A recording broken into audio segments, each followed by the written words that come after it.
আসসালামু আলাইকুম। কেমন আছেন আপনারা সবাই? আশা করি ভালো আছেন। আলহামদুলিল্লাহ, আমিও অনেক বেশি ভালো আছি। আজকে আমি আপনাদের সামনে নতুন আরেকটা রেসিপি নিয়ে হাজির হলাম।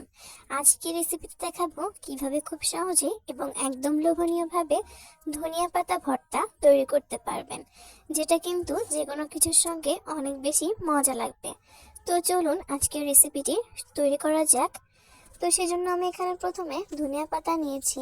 ধনিয়া পাতাগুলোকে আমি ভালোভাবে ধুয়ে নিব, ছোট ছোট করে কেটে নিব এবং ধুয়ে নিব।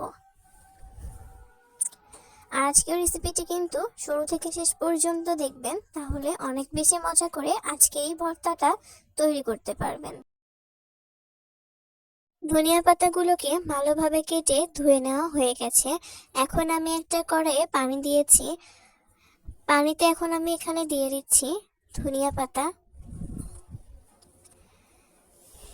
একে একে আমি সব ধনিয়া পাতা দিয়ে দিব।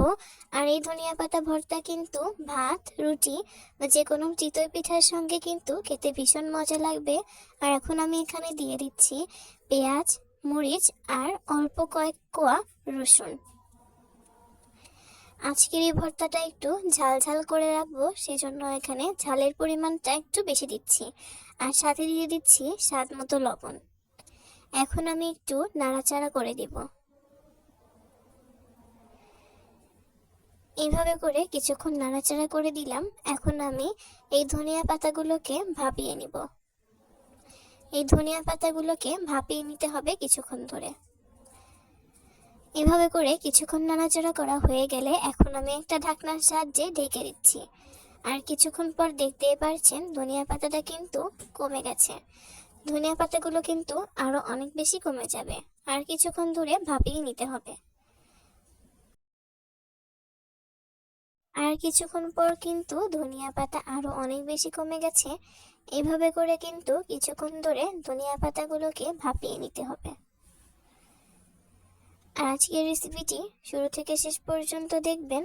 আর দেখতেই পারছেন এদিকে কিন্তু পানিটা অনেক বেশি কমে গেছে আর ধনিয়া পাতাগুলোকে ভালোভাবে ভাপিয়ে নেওয়া হয়ে গেছে। আজকের রেসিপিটি যারা এখনো ট্রাই করেননি, অবশ্যই একবার হলেও বাড়িতে বানিয়ে তৈরি করতে পারেন। এতে করে কিন্তু অনেক বেশি মজা লাগবে এই রেসিপিটি। আর এখন যেহেতু শীতকাল চলেই এসেছে, চিতই পিঠা তো আমরা সবাই কম বেশি খেয়ে থাকি। চিতই পিঠা খাওয়ার সময় এই ভর্তাটা অবশ্যই বানাবেন। ধনিয়া পাতাগুলোকে ভাপিয়ে নেওয়া হয়ে গেলে এখন আমি পাটার উপর দিয়ে দিচ্ছি। পাটার উপর দিয়ে এখন আমি ভালোভাবে বেটে নিচ্ছি। আর এই ভর্তাটা কিন্তু পাটায় তৈরি করলে খেতে ভালো লাগবে। পাটায় যদি আপনারা যে কোনো ভর্তায় করেন না কেন, পাটায় ভর্তা করলে খেতে অনেক বেশি মজা লাগে। তো এইভাবে করে আমি ভালো করে বেটে নিব।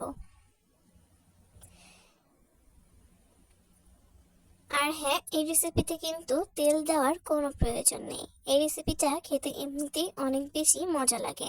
কেমন হয়েছে আজকের এই ভর্তা রেসিপিটি অবশ্যই জানাবেন।